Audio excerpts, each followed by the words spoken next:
Caddis Maximus here, this time with another shoe review.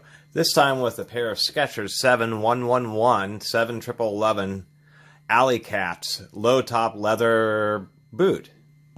Skechers actually turns out to be one of the world's largest shoe manufacturers, but they make budget shoes. There's no question about that.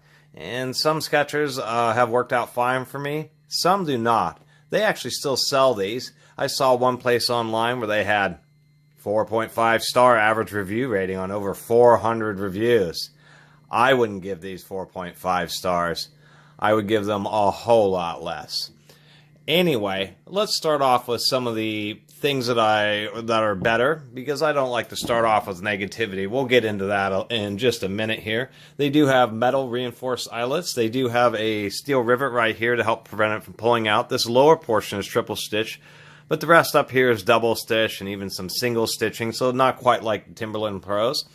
They have what looks like a Goodyear welt, but the sewing is not quite legitimate. It's not a true Goodyear welt where the sewing actually goes through the leather and into the sole to attach the upper part of the shoe to the sole. That's the true nature of a Goodyear welt, and why so many boot manufacturers knock that off. Is a true Goodyear welt is a way of sewing the upper part of the shoe down to the sole and layering the leather so nothing can get in there. It doesn't mean that water can't seep in being waterproof, but it means it's a very secure way of mounting a sole. These actually have faux Goodyear welts.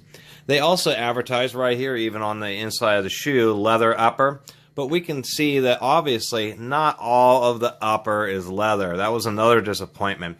What this cotton kind of padded upper area is around the ankle, this was vinyl coated, so it was faux leather. And my big issue with that is many types of that faux leather is not very durable, and it always seems to want to flake and rub off. And that's what's happened on these shoes. This all used to be covered with vinyl inside out and just left all these black marks on my socks, and it all just came apart. So now you have this black leather upper with this kind of weird light colored cotton thing, and that's the issue with faux leather. And they shouldn't say leather upper unless it's all leather. To tell you the truth, that was one disappointment. The other disappointment is they just weren't that comfortable. They do have glued in insoles, but they're not particularly comfortable. And since I'm getting rid of these, we'll just peel them out. They really glued those in there real well. But the insoles are really pretty darn thin.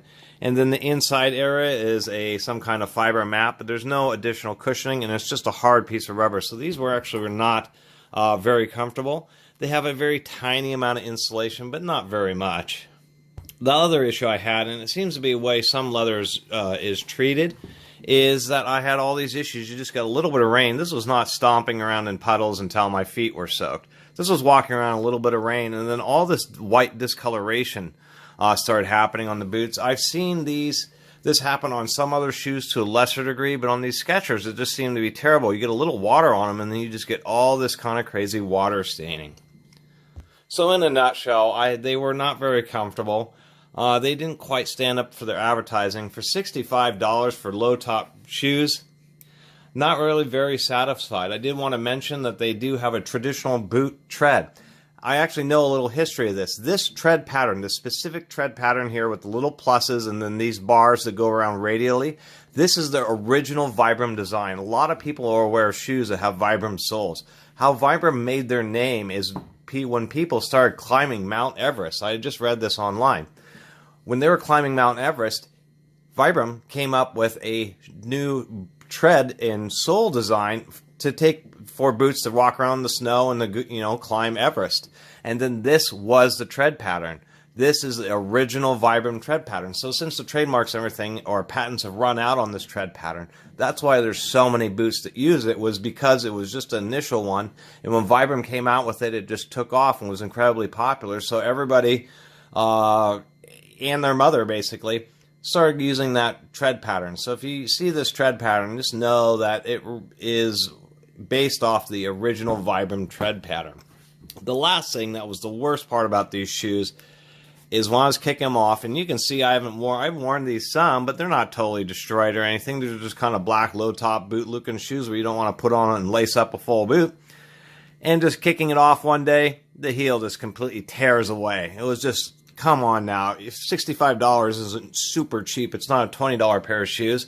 And the sole shouldn't tear away. And we can see the Goodyear welt was just, it literally is sewing on the edge of this. If we take and peel some of this away, like so, it's just a piece of plastic with faux sewing in it. It's not doing anything to help secure this shoe together. So that was a big disappointment and part of why they tore apart like this. So generally speaking, I have to recommend against these, and for the most part, even Skechers boots, because if this is how they're building them, I'm not going to recommend any of my viewers buy boots like this. I'm going to recommend you buy boots like this Timberlands I reviewed that actually will hold together.